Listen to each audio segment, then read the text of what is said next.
성경 보겠습니다. 마태복음 1장 1절입니다. 마태복음 1장 1절 제가 읽겠습니다.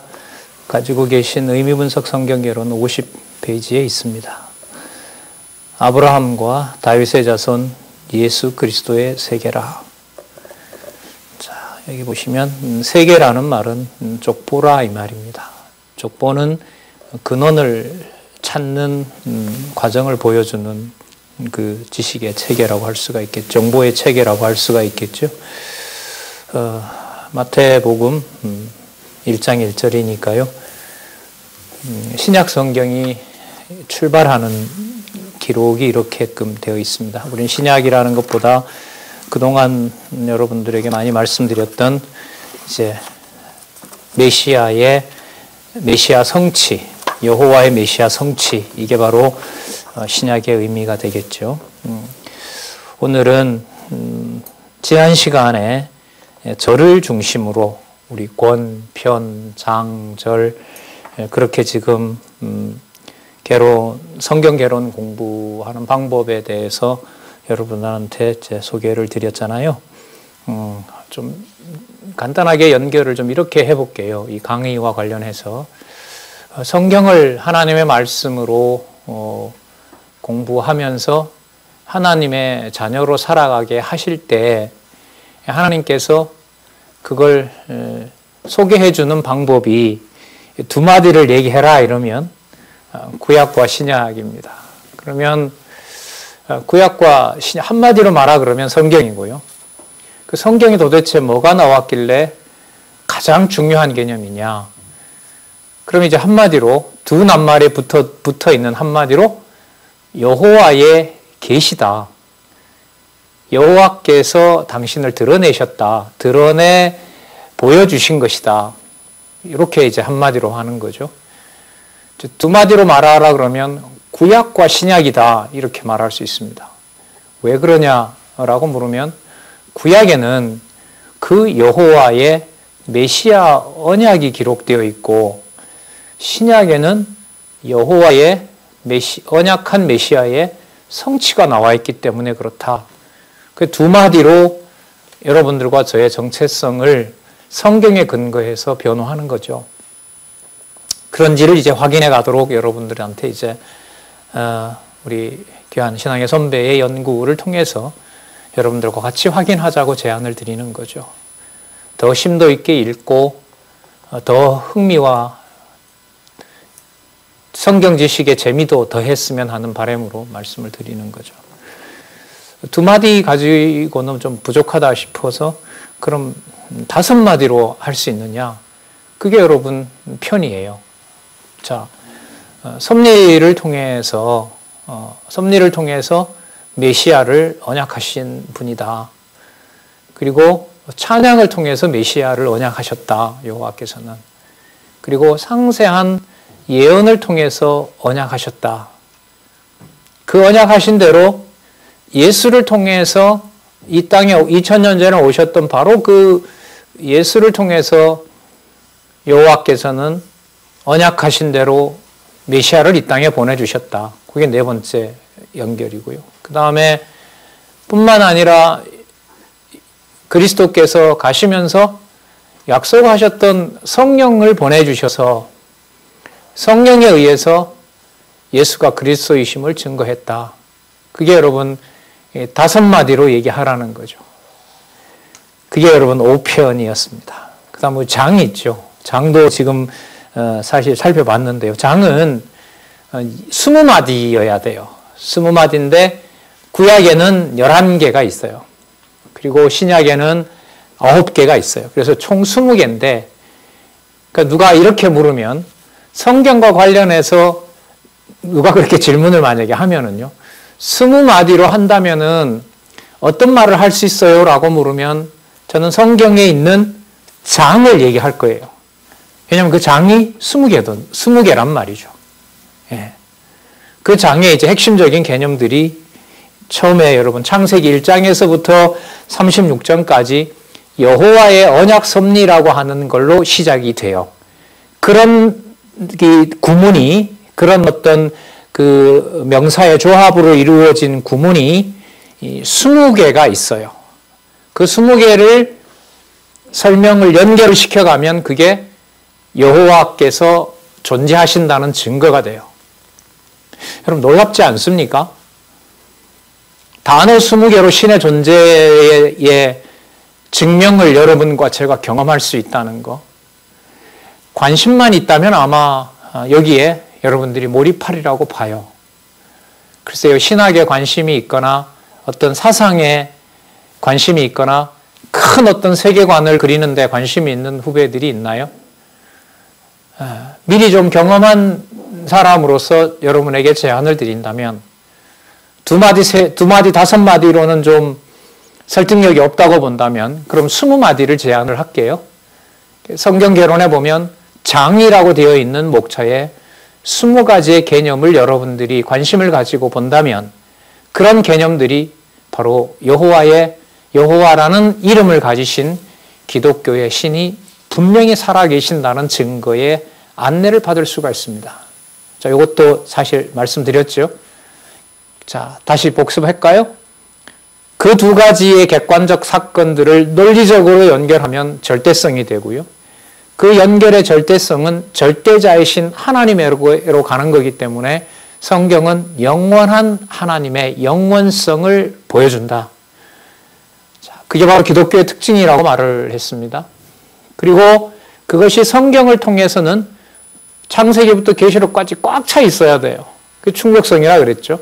꽉 차 있기 때문에 우리 머리로 이해가 되지 않는다고 그걸 불완전하다고 하면 안 돼요. 그게 완전성을 가지고 있는 거예요.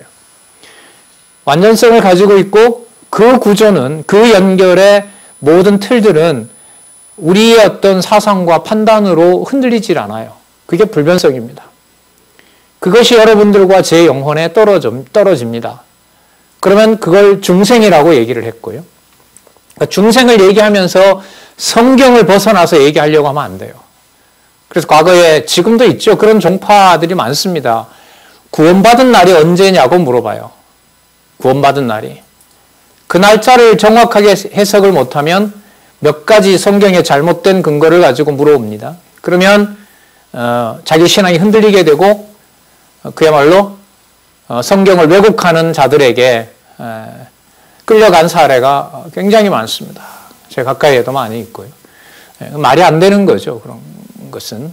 자, 그리고 그 중생과 함께 바로 믿음이 생깁니다. 그 믿음은 이 땅에 있지만 성경을 통해서 여러분들과 제 영혼에 정리되는, 아까 뭐 2마디, 5마디, 그 다음에 20마디, 오늘 이제 절로 갈 텐데요. 절은 성경에서 제가 이 교재를 보니까요, 62개로 되어 있어요. 62개로 되어 있습니다. 구약의 그 절이 34개로 되어 있고요. 신약에 28개가 있으니까요. 뭐 숫자는 중요하지 않습니다만 어쨌든 누군가가 성경이 하나님 말씀인지를 어떻게 합니까? 라고 60마디로 얘기를 하라는 시간을 좀 주면 그 60마디를 이제 제가 소개를 할 거예요. 그게 바로 여러분들과 저를 하나님의 자녀로 이 땅에서 다시 태어나게 한 증거고요. 그게 믿어진다는 것이, 중생 한 자녀는 그게 믿어지게 하는 거죠. 그게 바로 믿음입니다. 그리고 그것은 바로 이 세상에 있지만 이 세상을 초월한 신분을 만들어주죠. 그게 바로 영원한 생명입니다. 지금 여러분들 제가 말씀드리는 것은 그냥 기독교인으로서 당연히 말할 수 있는 거 아니냐? 아니요. 당연하지 않습니다. 이런 것을 밝히고자 많은 신학자들과 성경 연구가들이 수백 년을 연구를 한 겁니다. 모으기가 힘들어요. 몇 마디다라는 걸 이렇게 여러분들한테 저도 이 안내를 받은 사람 입장에서 말씀을 드린다는 것은 이건 굉장한 책임이 따르는 겁니다. 왜 3마디로 하면 안 되냐? 왜 2마디냐? 그걸 변명할 수 있어야 된다는 거죠. 절과 관련해서 말씀드리면 34개에 대해서 여러분들에게 소개를 했고요. 자, 신약을 누가 만약에 예수께서 존재하신다는 사실을 얘기해보라 이러면 28개의 절로 소개할 겁니다. 그걸 이번 시간에 여러분들한테 소개하려고 그래요. 여러분 잘 아실 거예요. 레포트 내잖아요. 그러면 어느 이 그레이드가 올라가면은요, 점점 이제 자기 전공으로 3학년, 4학년, 뭐 석사과정 이렇게 가면은 논문을 써야 돼요. 요즘 학부에도 요즘은 그 과정들이 통합되면서 논문을 쓰는 일들이 학부 학생들에게도 벌어지는데, 논문 제목 다음에 논문 전체를 A4 반장으로 보통 요약합니다. 그 다음에 꼭 뭘 적어야 되냐면 키워드를 적어야 돼요. 관련된 핵심 개념을 5개나 6개를 뽑으라고 합니다. 그러면 요약한 내용하고 그 키워드가 연결이 반드시 돼야겠죠. 예. 그리고 저도 이제 요즘 근래에 이제 그 논문이라는 걸 이제 쓰고 있는데요. 한 200페이지 정도 쓰고 있어요. 그런데 그 200페이지고 페이지마다 만약에 여러분 문장이 20개가 있다고 하면 한번 계산을 한번 해보세요. 200페이지마다 문장 20개가 있다는 말은 여러분 2만 개의 4만 개의 말을 해야 된다는 거예요. 그 4만 개의 말들이 왔다 갔다 하면 안 되고요. 그 순서대로 다 맞아야, 순서대로 읽혀져야 읽는 사람이 일단 인정을 해주고요. 예스라고 이렇게 받아주게 되는 거예요. 그러니까 그런 어떤 절차의 엄격함이 있는 거죠. 지식의 세계에서는. 제가 이 말씀 드리는 하물며 여러분 성경이겠습니까?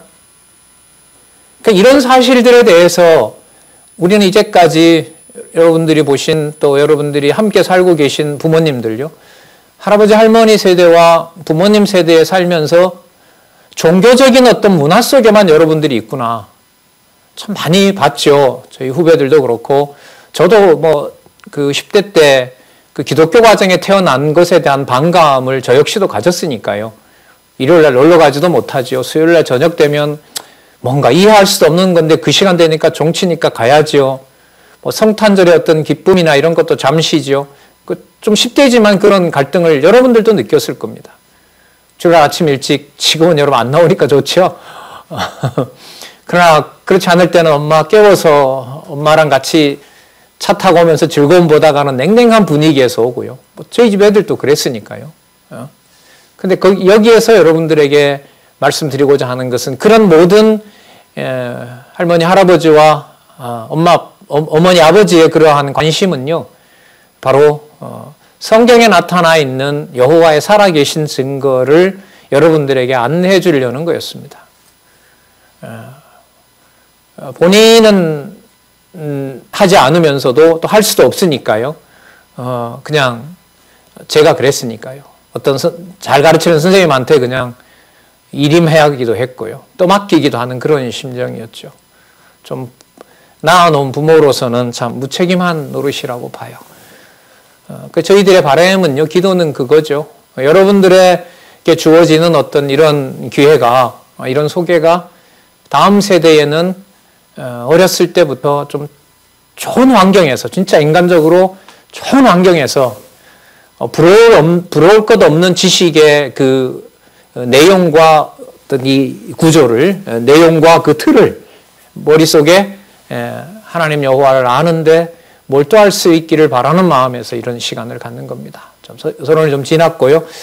좀 서론에서 여러분들에게 좀 반복하는 것이 짜증이 날 수도 있는데, 성경 전체에 대한 것들은 아까도 말씀드렸지만 개념이 절과 관련해서 보면 62개란 말이죠.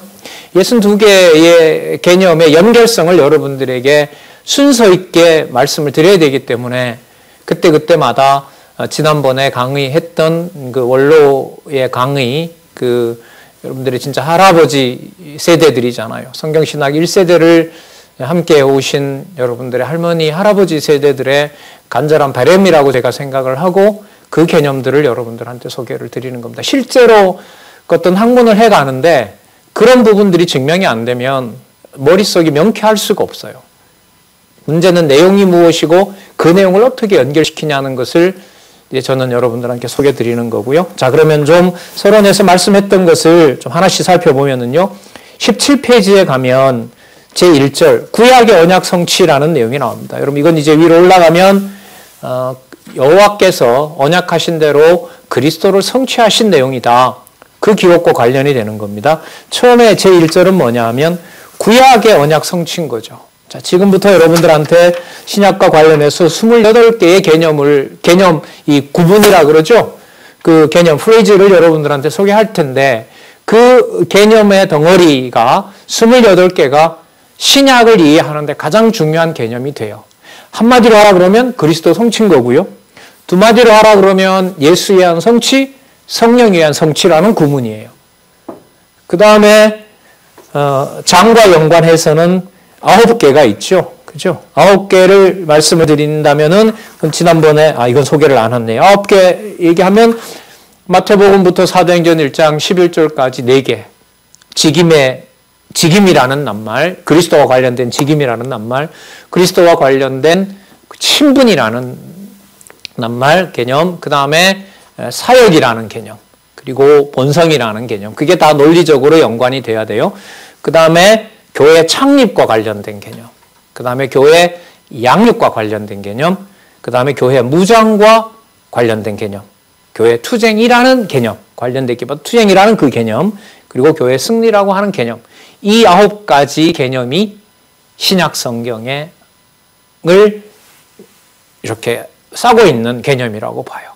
그러니까 그리스도 성취 이렇게 했을 때 9마디는 예수님의 직임, 예수 그리스도의 신분, 예수 그리스도의 사역, 그리고 예수 그리스도의 본성. 그 본성은 이 땅에 오셨지만 이 땅에 계시지 않는다는 거예요. 그건 다음에 이제 좀 더 들어가는 강론에서 소개를 드리도록 하겠습니다. 그리고 교회의 창립. 그 교회가 진짜 어떤 교회냐. 이것도 이제 살펴야겠죠. 그리고 창립된 교회가 커요. 양육을 해요. 양육을 받게 돼요. 그 다음에 양육 받을 뿐만 아니라 그 교회가 무장을 해요. 그럼 이 무장이라는 게 군대 가서 완전 군장하는 걸 말하는 그런 무장인 거냐? 그보다 어떤 더 중요한 의미가 있느냐? 그것도 밝혀야 되는 거고요. 그 다음에 교회가 투쟁합니다. 투쟁이라는 게 총과 칼로 싸우는 것이냐? 법적으로 싸우는 것이냐? 법에 가서 논쟁을 벌이는 것이냐?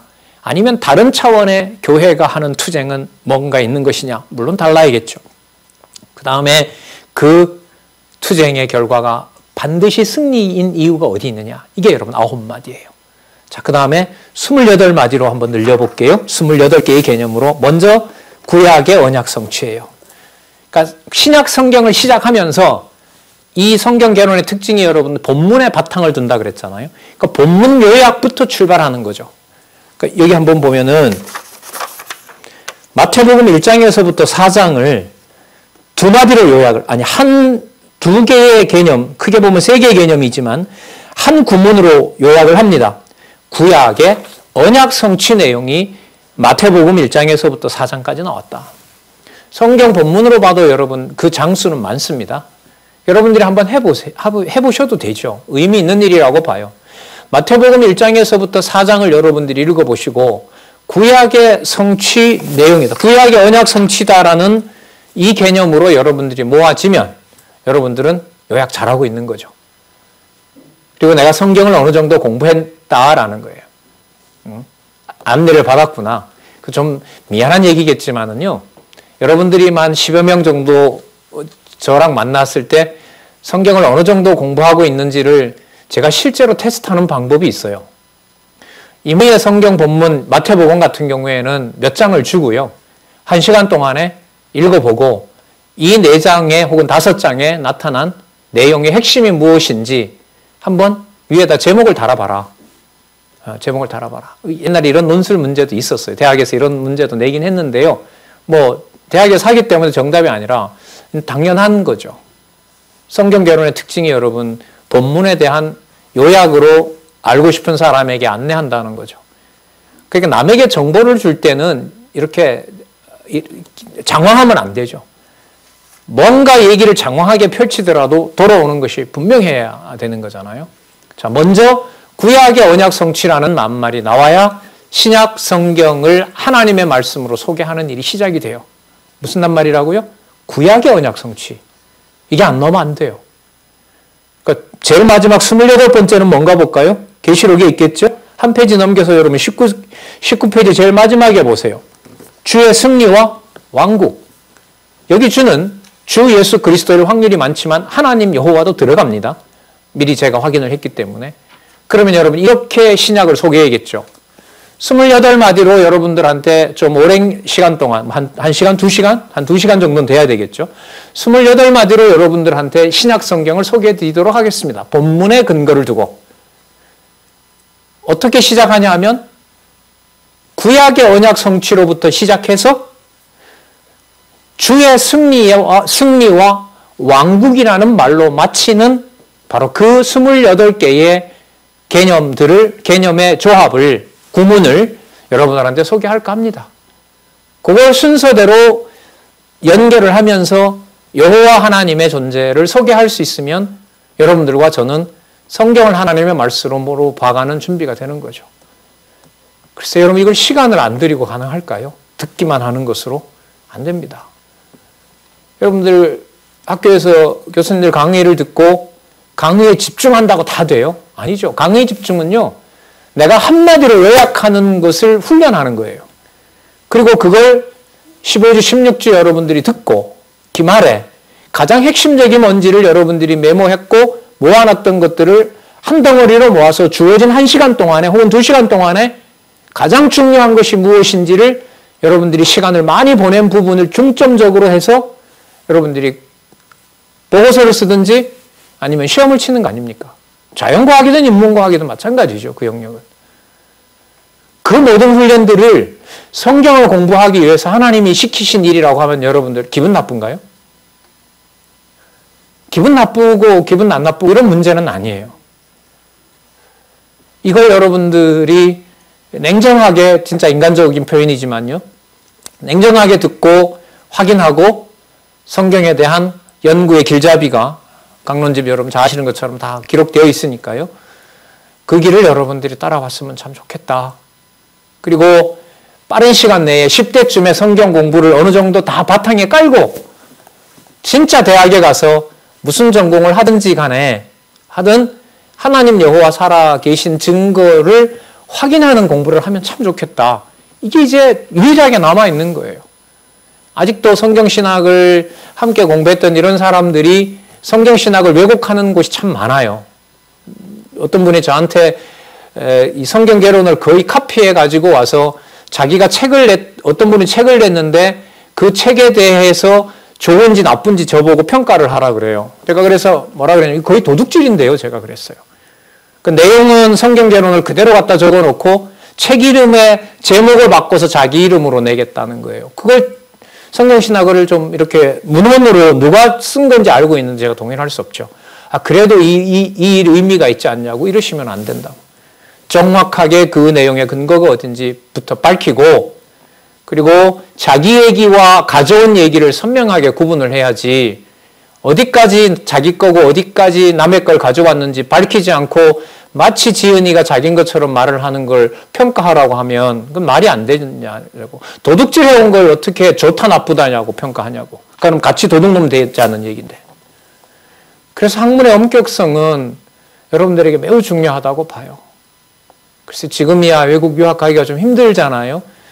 여러분들이 인문학에 관심이 있어서 대학 졸업하고 보통 인문학은 대학에서 외국 대학은 그 대학 4년을 인정을 안 해줍니다. 유럽이나 미국이나 이런 좀 유명한 대학에서는. 그래서 보통 유럽으로 갈 때 저희들 이 인문학 특히 철학은 보면 여기서 석사를 하고 갑니다.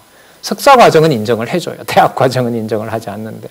석사 과정을 하고 이제 박사 과정에 들어가서 보통 한 5년에서 10년 사이에 뭐 다 써오는 것도 아니지만요.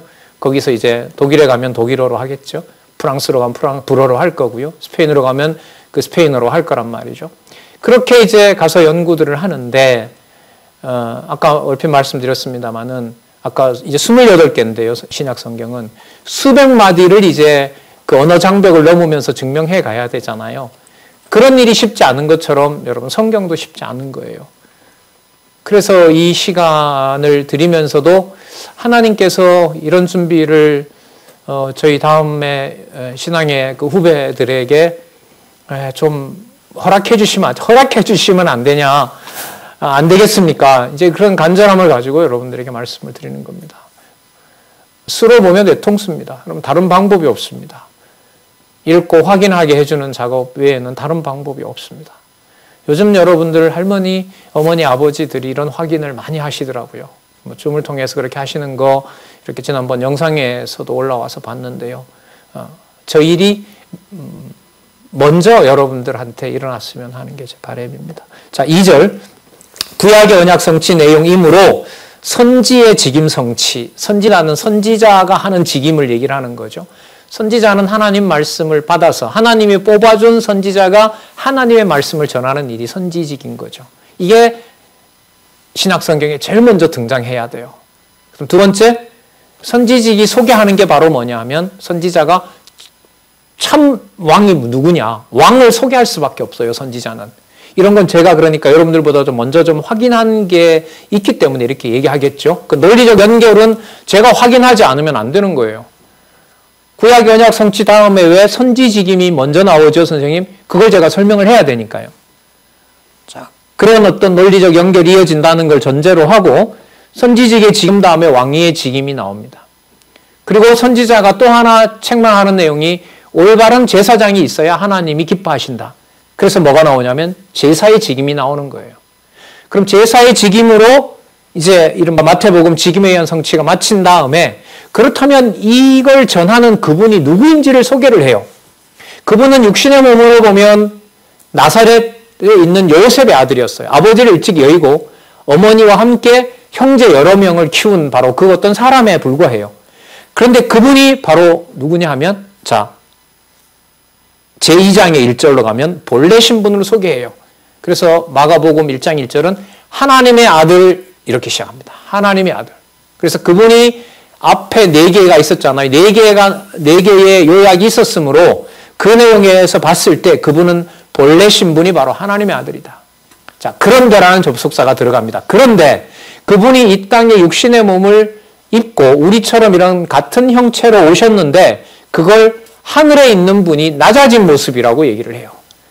낮아짐의 그 끝은 여러분 십자가에서 온갖 침뱉음과 모욕과 뺨 맞고 그러죠. 예수님 막 후려치잖아요. 이 머리를 감싸놓고 머리를 이렇게 두건으로 그 씌워놓고 희롱하고 침뱉고 막 손찌검을 하고 그럽니다. 예수님한테. 그 하나님의 아들이 그런 낮은 신분이 된단 말이죠. 그러니까 높은 신분이므로 낮은 신분이다. 이렇게 연결하는 것이 절대성으로 가는 길목인 거예요. 절대성으로 가는 방법인 거예요. 그러나 여러분 왕 같은 자가 뺨까지 맞아야 되는 수치를 당한다? 여러분 안 그래요. 여러분 그 친구들이 여러분 뭐 잘은 모릅니다만은 여러분이 뭐 친구를 놀릴 수도 있고 여러분이 당할 수도 있는데 여러분 뺨 맞으면 죽고 싶죠. 홧김에 죽을는지도 몰라요. 그런 일까지 그리스도가 당하신단 말이죠. 그래서 여러분 신학자들은 이게 되게 고민이에요. 예수가 왜 이렇게 뺨을 맞고 침뱉음을 당하고 온갖 욕설을 듣고 그런데 그게 2000년 후에 내가 살아가는 것하고 그 사람이 그렇게 당한 것하고 무슨 상관이 있지? 이건 심각한 질문입니다. 이 문제를 성경을 통해서 본문에 대한 이 흐름을 따라오지 않으면 저는 방법이 없다. 그걸 소개하고 있는 것이 성경신학이다. 자, 그런 낮은 신분인데 이분이 아까 본래 하나님의 아들이었기 때문에 그 다음 제목 보세요. 높은 신분이 되시는 거예요. 높은 신분은 부활과 관련되고 승천과 관련됩니다. 하늘로 가시는 거죠. 그래서 하늘로 가신 것이 지금 안 계신 것이 아니라 여전히 계신 증거가 이제 성령에 의한 성취와 연관이 되죠. 그건 좀 이따 설명을 드릴게요. 그러면 이분이 하나님 우편에 앉은 분이라면 마가복음이 그렇게 끝나거든요. 마가복음 1장 1절은 하나님의 아들이라고 소개를 하고요. 마가복음 거의 끝나는 21절까지인데 19절에 보면 하나님 우편에 앉으셨더라. 누구 아들이므로? 하나님의 아들이므로. 그렇다면 이분이 이 세상에서 3년 동안 보여주신 일들은 무슨 일일까? 그 일은 바로 하나님 아들의 일이고 하나님의 통치인 나라, 그걸 하나님 나라라 그러거든요. 그런 하나님 나라를 관리하신 것이고 그리고 그 나라의 백성을 하나님의 백성을 선발해서 그렇게 하신 거구나. 하나님의 백성을 만드는 방법이 바로 본인이 죽으시고 본인이 부활하신 거구나. 그게 여러분 그 다음 절에 보면 누가복음에 3개로 나와 있죠. 아, 이분이 하나님 아들이구나. 하나님의 아들이므로 하나님 나라 일을 하시는 거구나. 하나님 나라의 일을 하시기 위해서 이분이 다른 사람에게 여러분 누가복음의 본문에 보면은 오른편, 왼편 양쪽에 있던 강도 하나를 천국에 보내주시거든요. 그러니까 무슨 사역을 하시는 거죠? 대속 사역을 하시는 거죠. 대신 죄를 속해주는 사역, 대속 사역. 전부 이게 신학적인 용어죠. 자, 그런데 이분의 이러한 사역을 보니까 이분은 이 세상에 속한 분이 아니라 그분을 본 분은 누구를 본 것과 같구나.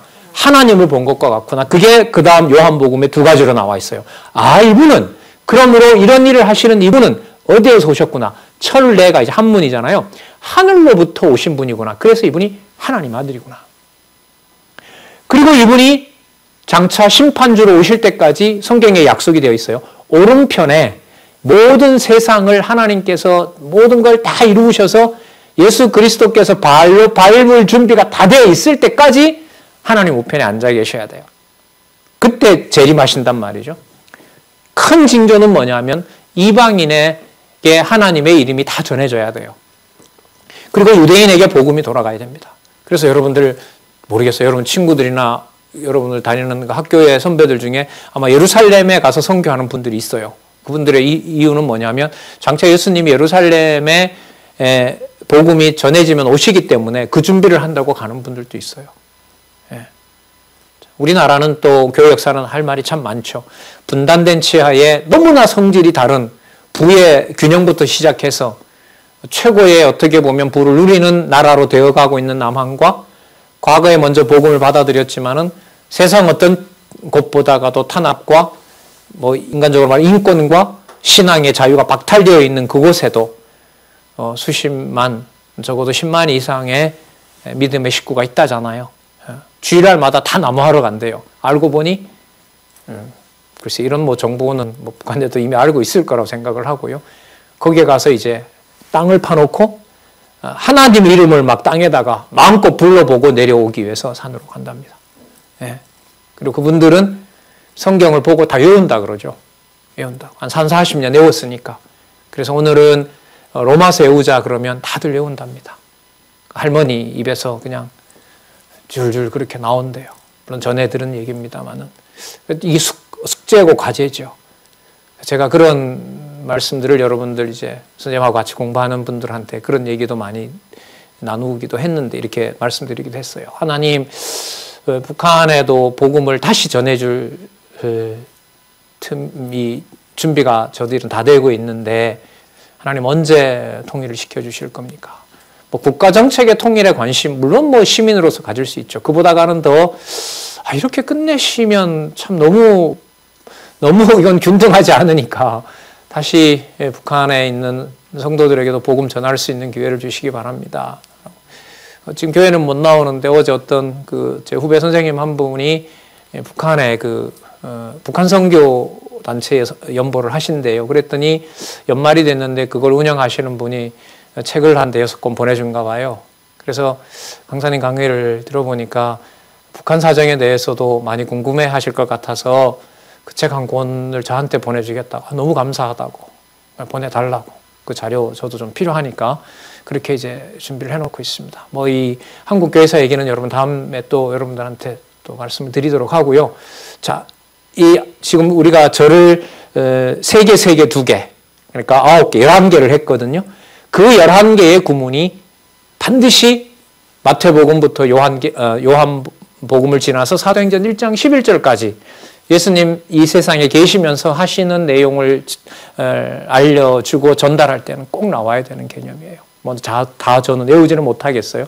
대충 흐름은 그래요. 구약의 언약 성취여서 직임과 관련되는데 선지직과 관련되고 왕직과 관련되고 그러므로 그분이 제사장직을 감수하시면서 하나님의 아들로서 본래 신분으로 낮아지셨고 낮아지신 그분이 바로 다시 승천하셔서 높으신 분이므로 이분이 하시는 일은 하나님 아들로서 사역을 하신 것이고 하나님 나라 일을 하신 것이고 하나님 나라 일을 위해서 강도라도 하나님의 자녀 만드는 대속 사역을 하신 분이므로 요한복음이죠.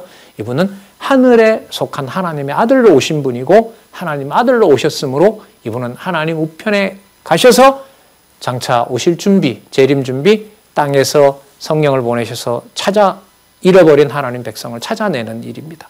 이게 내용의 바탕을 둔 11마디로 여러분들한테 신약 성경 반을 소개하는 개념이에요. 글쎄요, 선생님처럼 하고 싶은 사람들이 많으면 좋겠어요.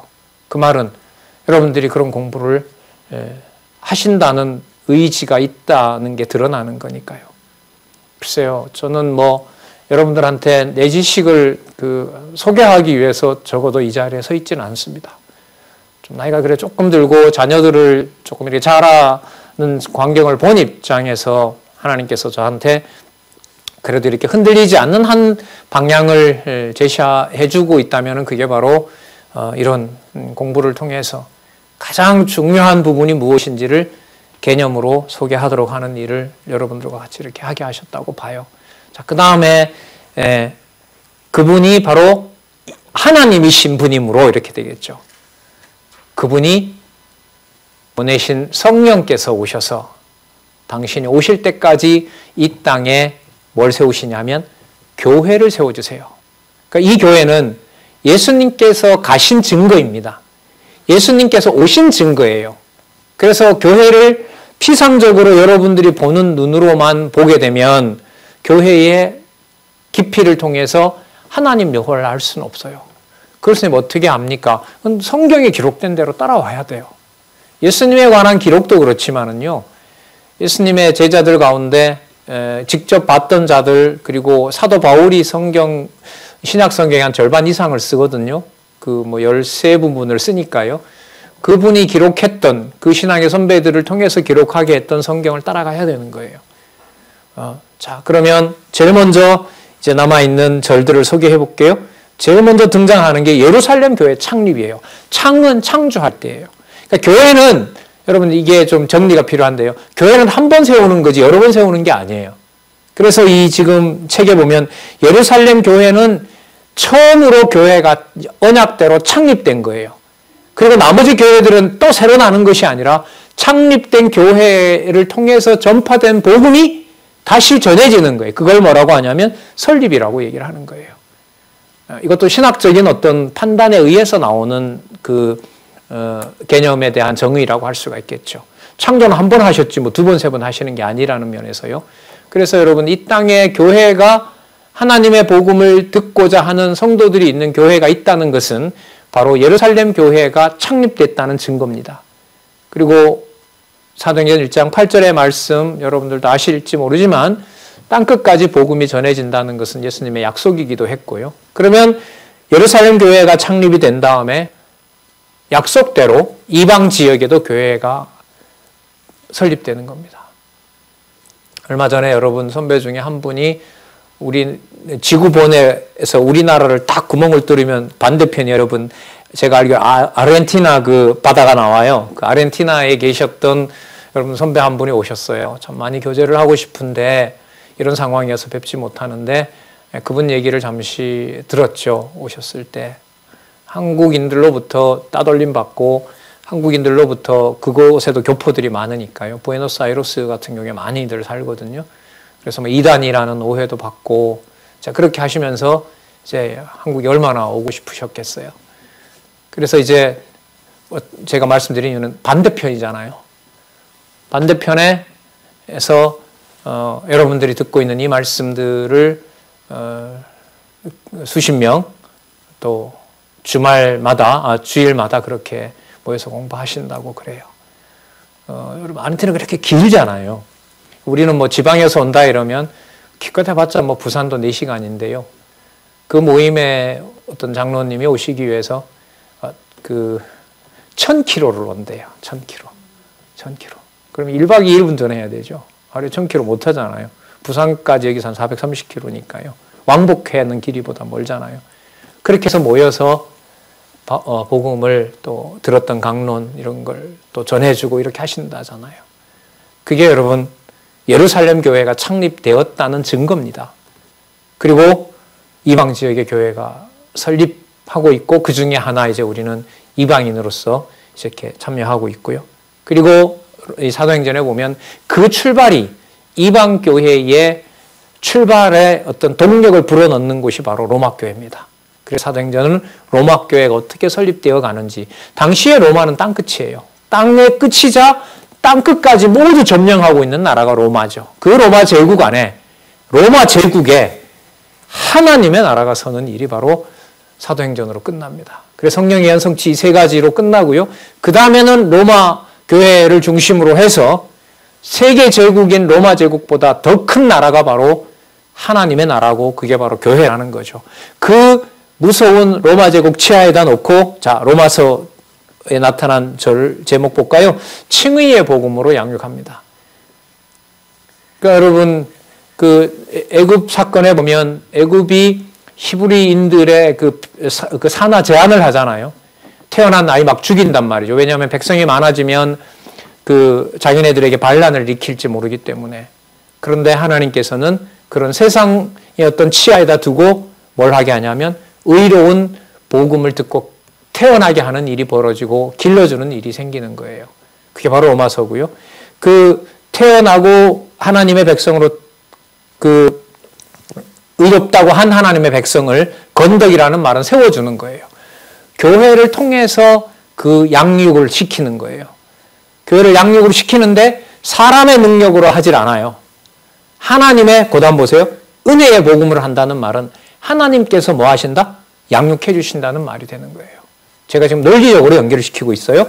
은혜의 복음으로 양육을 해서 받은 은혜의 복음을 보니까 내 자신의 신분이 예수님께서 이 땅에 오셨지만 당신이 하나님 나라에 속한 하나님이신 것처럼 여러분들과 제 신분이 어디에 있질 않아요?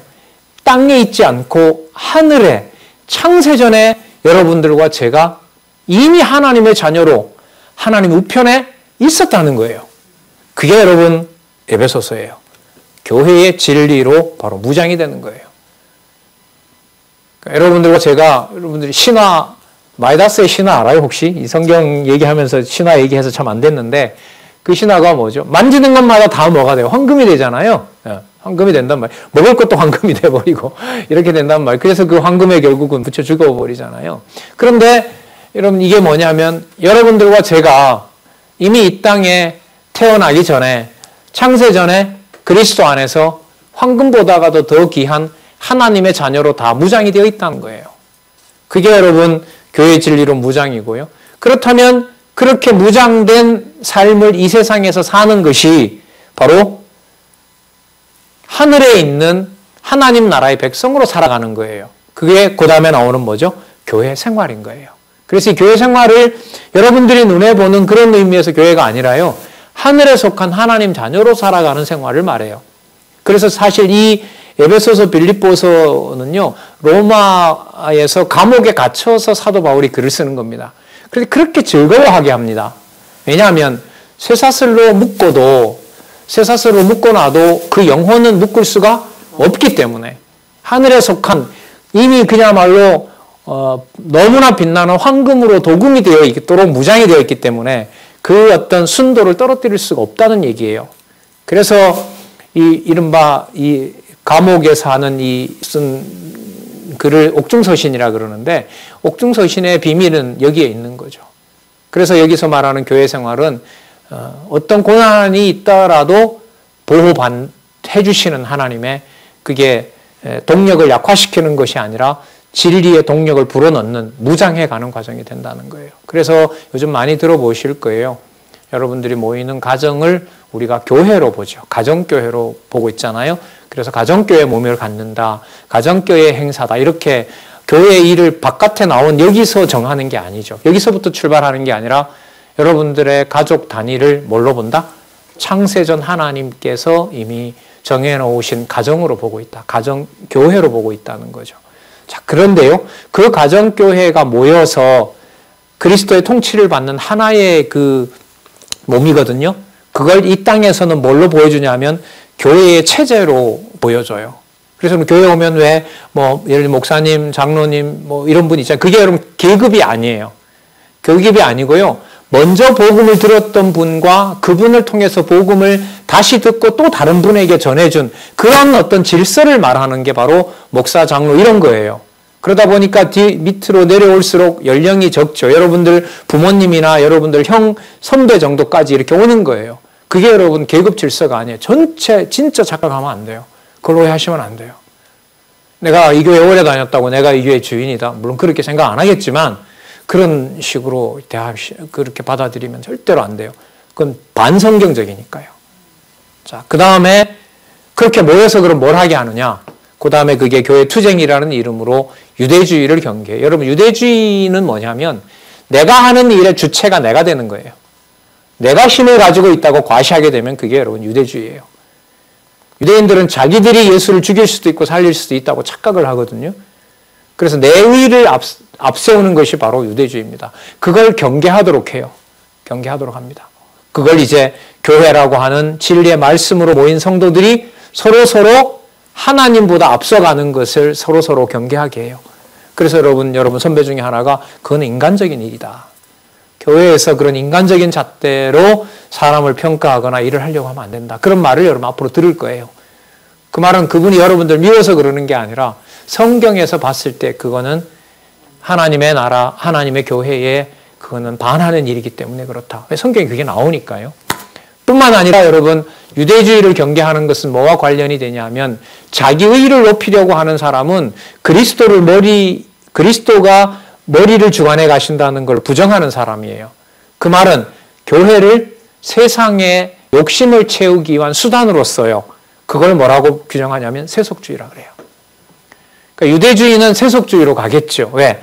내가 주인이 되고 싶어 하니까 세상에 있는 모든 것 욕심을 채우기 위해서 교회를 사용하는 거니까. 그게 여러분 세속주의예요. 그걸 진리의 말씀으로 경계하도록 합니다. 그럼 그 세속에 관심이 있고 세속에서 채우려고 하는 어떤 욕심, 물질, 돈, 어떤 명예 그런 것들을 조장하는 악의 세력이 있어요. 그 세력을 성경에서는 안티크라이스트라고 합니다. 적그리스도. 안티크라이스트라고 그래요. 그래서 그 적그리스도 문제를 투쟁에서는 다룰 수밖에 없죠. 그럼 그 적그리스도는 언제까지 활동을 하느냐? 그리스도께서 오실 때까지 이 땅에서 하나님이 섭리해 가시면서 하나님께서 보호해 주셔야 그들로부터 보호를 받아요. 그 보호해 주시는 가장 강력한 장치가 뭐냐면 여러분들과 제가 이 시간에 확인했던 28개의 개념을 통해서 성경으로 들어가도록 하는 것이 바로 적그리스도를 배척하는 거였어요. 여러분 이웃에서 많이 봤죠? 이단에 넘어가서 그냥 가족까지 다 풍비박산 난 걸 봤을 거예요. 성경을 모르기 때문에 일어난 일이에요. 여러분들 선배들과 여러분들 부모님 계셨던 장안중앙교회에서 이단에 넘어갔다는 경우는 별로 없어요. 어쨌든 여기는 다른 곳보다 여러 배 성경 공부 중심으로 교회 역사가 진행되어 왔기 때문에 이단에 넘어갔다는 사람들 그렇게 많이 거의 들어보지 못했어요. 우리는 지난번에 그 강의하셨던 여러분 원로한테 여쭤봤더니 뭘 그래 걱정하냐고 성도님들이 이렇게 열심히 공부하는데 오히려 어떤 분이 그래요. 저 대문에다가 교회 정문에다가 이단 환영 이렇게 쓰자는 거예요. 그 말은 무슨 뜻이죠? 올리면 와라. 자신 있다. 성경에 대해서 한 부분만 왜곡시킨 너네들 정체가 뭔지 한번 보자. 이단 환영 아니면 이단에 상처받은 분 환영 이렇게 교회 타이틀을 적자고 해요. 그만큼 여러분 얼마나 여러분들이 보호를 받을 수 있는 좋은 환경이에요. 그러니까 성경 구절 몇 개 듣고 넘어가는 그런 참담한 일이 여러분들에게 안 일어났으면 좋겠죠. 진짜. 공부하시는 것이 여러분들의 인간적인 얘기지만 정신건강에도 너무 좋은 거예요. 자, 마지막. 교회 승리를 보장해 주시는 거예요. 싸움은 승리가 보장되면 뭐 너무 분명하잖아요. 그래서 보면 4가지 개념이 있죠. 7교회라는 말은 이게 주로 이방교회인데요. 이방교회를 여호와께서 보호하고 계신다. 하나님께서. 보호하고 계심으로 이렇게 돼요. 보호하고 계심으로 도대체 그분이 누구냐? 두 번째, 영광과 권세를 가지고 계세요. 어디에 있는? 하늘에 있는 영광인 거예요. 그러니까 아무리 여기에서 훼손을 하려고 해도 다이아몬드처럼 금강경이라 그러죠. 금강경은 훼손할 수 있는 다른 물질이 없어요. 그 금강경하고 다이아몬드하고 붙어버리면 다른 게 다 박살이 나잖아요. 그걸 가지고 여러분 유리도 자르고 그러잖아요. 그게 가장 강한 그 칼이기 때문에. 그 다음에 그러면 그 악의 세력들은 그냥 두느냐? 아니요. 반드시 진노를 베풀어서 반드시 심판해요. 왜요? 주의 승리가 보장되어 있고 창세전에 아까 확인해 놨던 황금과도 비교할 수 없는 그 나라가 이 땅에 오기 때문에 여러분 제가 28가지의 개념을 가지고 여러분들한테 지금 그 내용으로 보면 한 30여 분, 25분에 30분 정도 28개를 연결하면서 신약 성경이 이렇게 되어 있다고 여러분들에게 안내를 한 겁니다. 그리고 조금 이렇게 감정을 실어서 기독교와 연관해서 하나님의 존재와 관련해서 여러분들에게 소개를 드린 겁니다. 자, 그래서 구약의 전체 이 구문이 43개가 있었고요. 신약은 지금 28개를 여러분들한테 소개를 드린 겁니다. 다 합해서 62개인데요. 이 62개의 개념을 여러분들이 앞으로 또 배우고 또 전하고 이렇게 되겠죠. 그건 여러분 그 개념 자체를 전하는 게 목적은 아닙니다. 그 개념으로 뭐를 바르게 볼 수 있는, 성경을 바르게 볼 수 있는 것을 여러분들에게 안내를 해드린 겁니다. 그럼 시간이 필요하죠. 공을 들여야 되는 거고요. 제가 아무리 여러분들에게 전달해도 여러분들이 직접 쓰고 메모하고 정리하는 시간들이 여러분에게 있어야 여러분의 것이 된다는 것도 잘 알고 있습니다. 그걸 성령께서 꼭 해주시기를 다시 한번 이렇게 간절히 바라면서요. 오늘 강의는 여기에서 마치고요. 절 밑에 있는 가로 하나, 요거는 좀 많아요. 이거는 이것도 제가 해봤어요. 가로 없는 숫자가 시작하는 것이 이게 신구약 전체 보니까 156개예요. 그럼 여러분이 만약에 예습을 해오신다면 그 가로 없는 숫자, 그걸 개론해서 156개를 여러분들이 읽으면서 이제까지 안내했던 것들에 대한 수업 준비를 하는 거겠죠. 156개 읽으면 1시간이면 될까요? 뭐 어떤 건 눈에 들어오는 것도 있고 아닌 것도 있고 또 여러분들이 지금 안내해 준 대로 여러분들에게 안내해 드린 대로 연결을 시키면서 읽어본 분도 있을 것이고 어쨌든 다음 시간에는 이 156개 중에 하나를 가지고 1분만 소개를 한다 해도 50분 강의를 꽉 차서 보더라도 50개니까요. 50개고 156개니까 3번을 해야 150분을 해야 정확하게 1분을 지켜서 해도 3시간은 앞으로 해야 156개가 설명이 되겠죠. 너무 그렇게 계산 아니요. 어쨌든 안내를 균형 있게 하기 위해서는 여러분들도 나중에 안내해 보시면 알아요. 주어진 시간이 이렇게 됐을 때 1분 동안에 하라 그러면 2마디로 하겠죠. 구약은 여호와의 메시아 언약이고 신약은 여호와의 메시아 성취다. 다른 거 얘기하면 안 된다. 이렇게 하면 한 1분이나 30초 내는 하겠죠. 그러나 이제 156개의 마디를 가지고 소개를 하라 이러면 이제 적어도 여러분 한 150분, 3타임 혹은 4번의 타임 이런 시간이 필요한 거죠. 공부예요. 한마디로. 아주 고도의 공부고요. 고도의 정보를 통해서 이 세상을 벗어난 신의 존재를 확증해 주는 것을 여러분들이 이 책에서 소개하고 있어요. 푹 빠져들고 확신을 가지는 공부를 여러분들 꼭 할 수 있기를 바랍니다. 기도하겠습니다. 하나님 아버지, 함께 하고 싶습니다. 가정교회에 허락해 주신 하나님의 자녀들과 또한 함께하는 많은 신앙의 후배들과 더불어서도 이 진리의 말씀 꼭 공유하고 싶습니다. 하나님 이 소원을 들어주셨으면 정말 좋겠습니다. 이미 다 준비되어 있고 모든 것을 전해줄 수 있는 많은 동역자들이 곳곳에 있습니다. 그들을 통하여 다음 세대가 이 진리 안에서 누리는 큰 행복과 기쁨을 맞이할 수 있도록 하나님 꼭 허락해 주시옵소서. 예수님의 이름으로 기도드렸습니다. 아멘.